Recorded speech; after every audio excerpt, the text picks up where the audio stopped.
रविंद्रनाथ टैगोर जयंती के उपलक्ष्य में मैं उनके द्वारा रचित एक छोटी सी बंगाली में कविता आपके समक्ष रख रहा हूँ, जो मैंने बचपन में अपने मम्मी पापा से सुना था और मुझे आज भी याद है।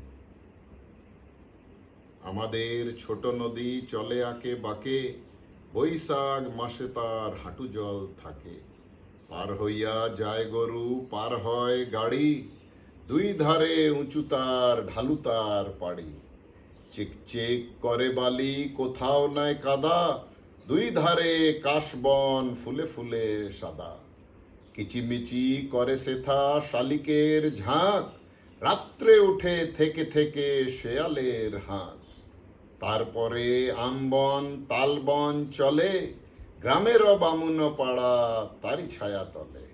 ধন্যবাদ।